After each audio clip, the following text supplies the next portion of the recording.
और देखिए, ऑपरेशन सिंदूर पर आज सर्वदलीय बैठक होगी। सुबह 11 बजे सर्वदलीय बैठक होनी है। इस बैठक में रक्षा मंत्री और गृह मंत्री शामिल होंगे। इसके अलावा किरण रिजिजू सहित कई मंत्री भी मौजूद होंगे और विपक्षी दलों को ऑपरेशन की जानकारी दी जाएगी। आपको याद होगा कि जब पहलगाम में अटैक हुआ था उसके बाद भी सर्वदलीय बैठक की गई थी, उसमें भी लगातार जानकारी दी गई थी। और अब जब ऑपरेशन सिंदूर को अंजाम दिया गया है उसके बाद भी सर्वदलीय बैठक बुलाई गई है। रक्षा मंत्री और गृह मंत्री शामिल होंगे। इससे पहले लगातार कल भी देखिए जो काफी महत्वपूर्ण बैठकों का दौर रहा वो बेहद महत्वपूर्ण रहा, चाहे वो प्रधानमंत्री के साथ बैठक हो, फिर गृह मंत्री ने जो सीमावर्ती राज्य हैं लगते हुए उनके मुख्यमंत्रियों से लेकर जो तमाम अधिकारी हैं उनके साथ बैठक की थी और कई महत्वपूर्ण मीटिंग्स के दौर चले। और आज का दिन महत्वपूर्ण इसलिए हो जाता है क्योंकि सुबह 11 बजे सर्वदलीय बैठक है। इस बैठक में तमाम जानकारी जो है वो दी जाएगी और कहीं ना कहीं बेहद महत्वपूर्ण ये दिन माना जा रहा है।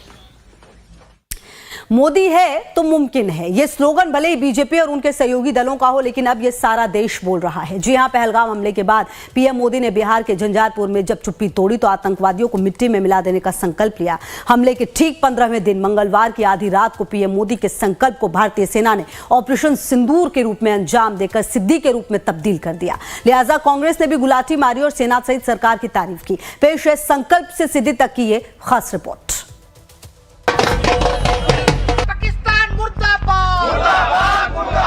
नरेंद्र मोदी जिंदाबाद।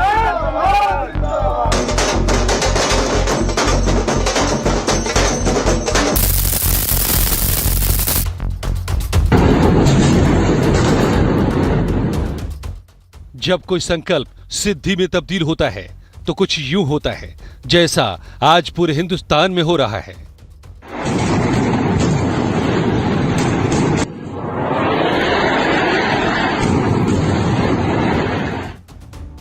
संकल्प और सिद्धि को बिहार के डिप्टी सीएम विजय सिन्हा ने कुछ यूं परिभाषित किया। देश के प्रधानमंत्री नरेंद्र मोदी जी का मिथिला की धरती पर मां जानकी की धरती पर जानकी नवमी को भी तो आपने जानकी नवमी के रात्रि में जो संकल्प लिया था मिट्टी में मिला देंगे, आपने साकार किया। अब आतंकियों की बची खुची जमीन को भी मिट्टी में मिलाने का समय आ गया है। मैं आपको आश्वस्त करना चाहता हूं कि प्रधानमंत्री मोदी जी के नेतृत्व में जैसा आप चाहते हैं वैसा होकर रहे हैं। पहलगाम आतंकी हमले के तीसरे दिन लोकतंत्र की जननी बिहार में भारत के प्रधानमंत्री नरेंद्र मोदी ने आतंकियों को मिट्टी में मिला देने का संकल्प लिया था। वहीं दिल्ली में भारत के रक्षा मंत्री राजनाथ सिंह ने पूरे देश को ये भरोसा दिलाया था कि देश जो चाहता है वो होकर रहेगा। पीएम मोदी के संकल्प को भारतीय सेना ने ठीक 13वें दिन सिद्धि में तब्दील कर दिया और इस ऑपरेशन को नाम दिया ऑपरेशन सिंदूर।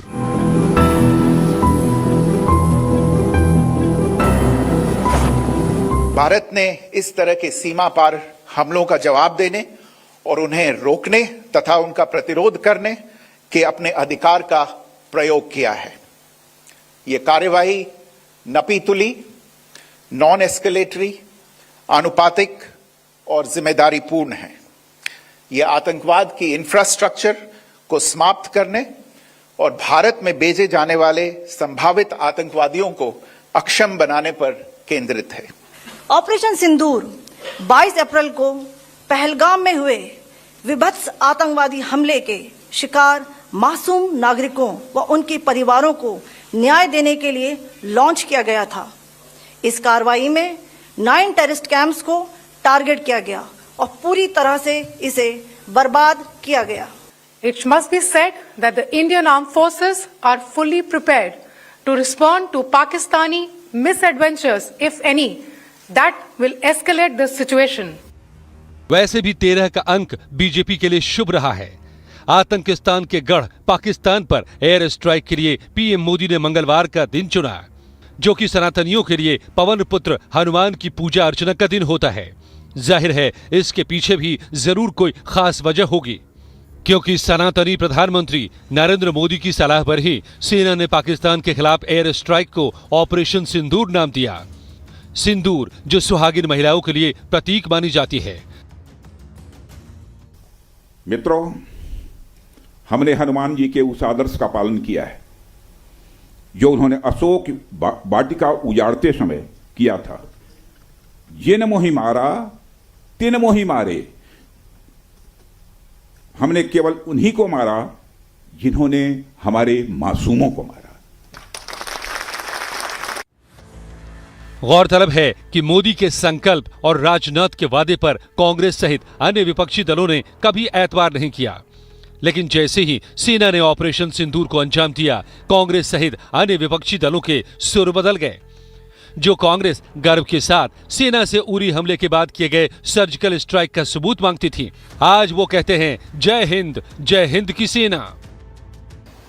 हम अपने जांबाज सैनिकों के साहस, दृढ़ संकल्प और राष्ट्रभक्ति को सलाम करते हैं। वर्किंग कमेटी में हमारा डिस्कशन हुआ, पूरा समर्थन, full support to our forces, best wishes to them, much love to them, complete support from the Congress party and the Congress working committee. कि जो सरकार फैसला लेना चाहे, ठोस कदम उठाना चाहे, जहां से आतंकवाद शुरू हो रहा है, जहां से आतंकवाद की घटनाएं हो रही हैं, उन्हें खत्म करने के लिए और जड़ से समाप्त करने के लिए, आतंकवाद को जड़ से खत्म करने के लिए जो सरकार फैसला लेना चाहे, सरकार के साथ समाजवादी पार्टी है। संकल्प से सिद्धि तक का सफर मोदी सरकार के लिए आसान नहीं था, क्योंकि देश के अंदर ही कई लोग ऐसे थे जो पाकिस्तान की भाषा बोलकर देश की एकता और अखंडता पर प्रहार तो कर ही रहे थे, बल्कि अपनी ही सेना के शौर्य पर संशय कर उनके हौसले को तोड़ने में लगे थे। वही पूरे देश को प्रधान सेवक के संकल्प पर भरोसा था, क्योंकि वे जानते हैं कि मोदी है तो मुमकिन है, और उस मुमकिन का नाम है ऑपरेशन सिंदूर। लाइव टाइम्स के लिए पटना से अमित सिंह, जम्मू से रविंद्र श्रीवास्तव, दिल्ली से कमलेश सिंह के साथ ब्यूरो रिपोर्ट। देखिए, आतंकवाद और आतंकवादियों के पनाहगार पाकिस्तान को भारत ने करारा जवाब दिया है। ऑपरेशन सिंदूर ने पाकिस्तान के मुंह पर ऐसा तमाचा जड़ा कि पूरा पाकिस्तान दहशत में है। केंद्र की मोदी सरकार ने न सिर्फ गीदड़ भभकी देने वाले पाकिस्तान को सबक सिखाया, बल्कि देश के अंदर पाकिस्तान की भाषा बोलने वाले उन नेताओं की बोलती बंद कर दी। पहलगाम आतंकी हमले के बाद से ही मोदी सरकार की मंशा पर सवाल खड़े थे, फिर चाहे वो कांग्रेस हो या फिर आरजेडी। ऑपरेशन सिंदूर से सबकी बोलती बंद हो गई है। आपको एक रिपोर्ट दिखाते हैं।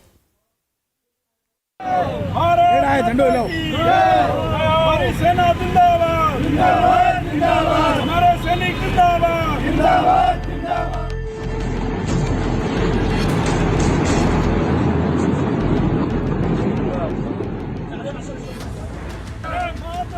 जश्न का ये नजारा है राजस्थान के सरहदी जिले जैसलमेर का।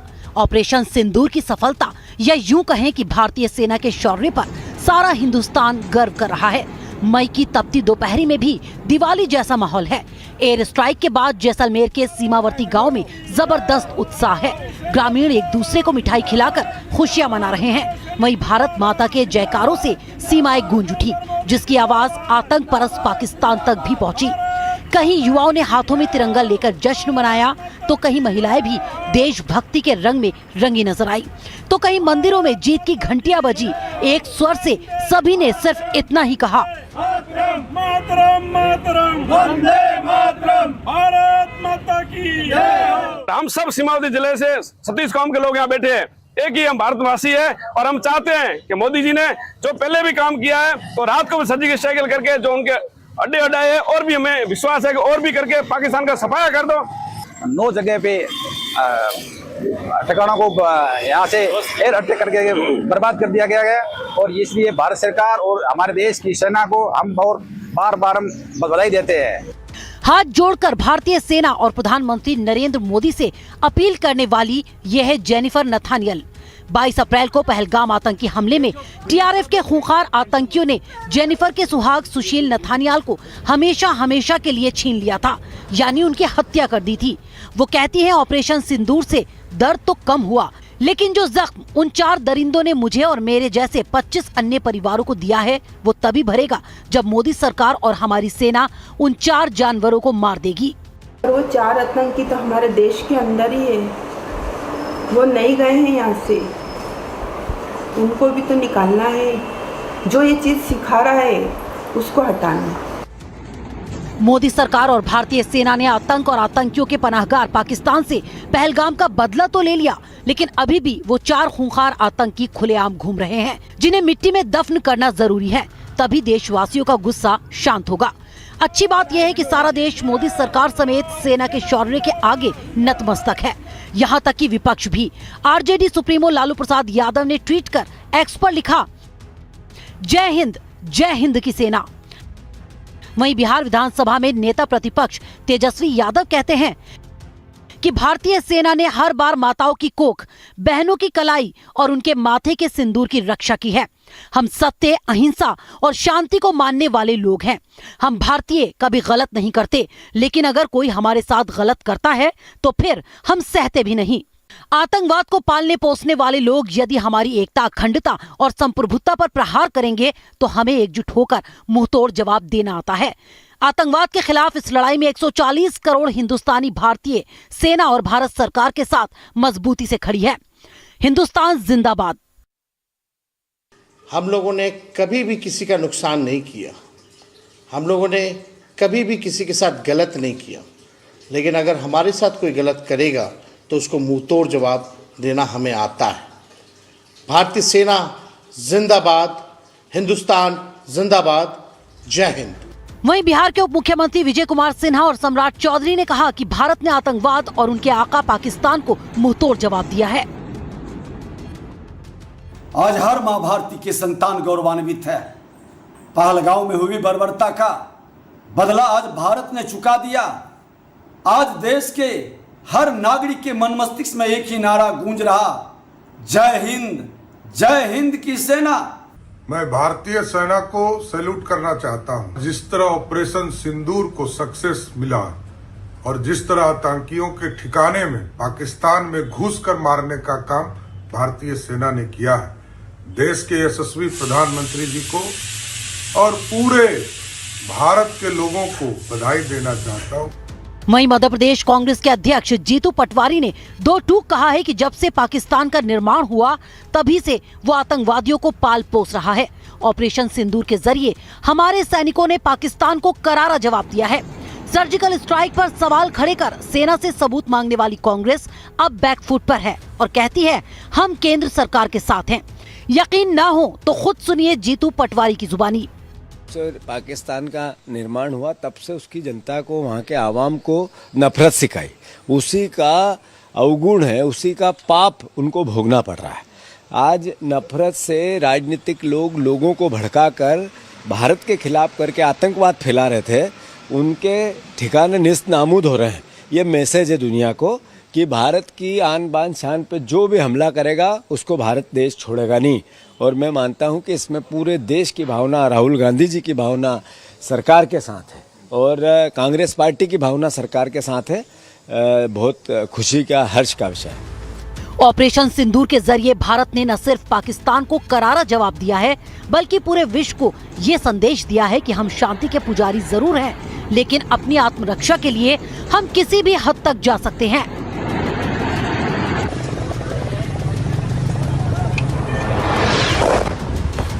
लाइव टाइम्स के लिए भोपाल से नितिन ठाकुर और पटना से अमित सिंह के साथ ब्यूरो रिपोर्ट। देखिए, भारत ने पाकिस्तान में आधी रात को हमला कर अपनी ताकत का एहसास करा दिया। भारत ने महज 15 दिनों के अंदर आतंकवादियों से पहलगाम अटैक का बदला लिया। ऑपरेशन सिंदूर के जरिए दुनिया को दिखा दिया कि ये नया हिंदुस्तान है, ना भूलता है और ना ही भूलने देता है। साथ ही भारत ने पाकिस्तान को चेतावनी भी दी, साफ कर दिया भारत का इरादा आगे बढ़ने का नहीं है, मगर पाकिस्तान ने कार्रवाई की तो भारत जवाब देकर रहेगा। भारत ने दुनिया के सामने साफ साफ कह दिया कि यदि उसे नुकसान पहुंचाया गया तो वो दुश्मन को छोड़ेगा नहीं। राजनाथ सिंह ने चौपाई के जरिए अपनी बात रखी तो एनएसए ने भी कई देशों से संपर्क कर भारत का पक्ष दुनिया के सामने रखा। अब पूरी दुनिया एक साथ, एक सुर में भारत के साथ खड़ी दिख रही है। अमेरिका से लेकर ब्रिटेन और इजराइल तक ने आतंकवाद के खिलाफ भारत के कदम की तारीफ की है।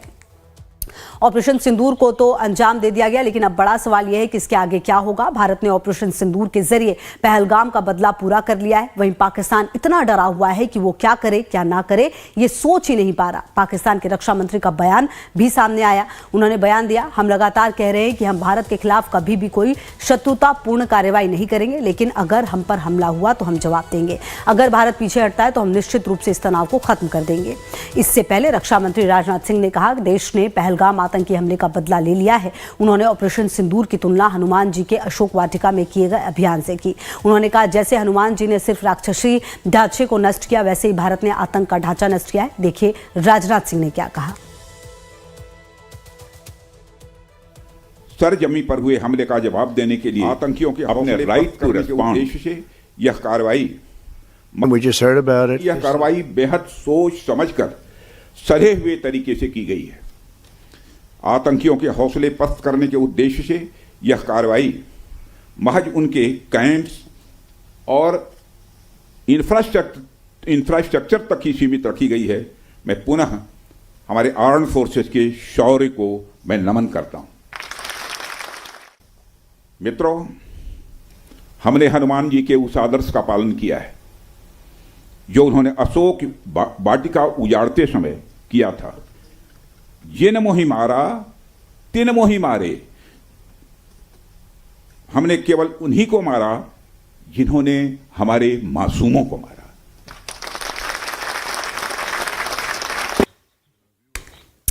वहीं दूसरी ओर डरा और दुबका पाकिस्तान दुनिया के सामने गुहार लगा रहा है, लेकिन उसकी सुनने वाला कोई नहीं। अपनी नाकामी को छिपाने के लिए वो फर्जी पोस्ट और सोशल मीडिया तक का सहारा ले रहा है।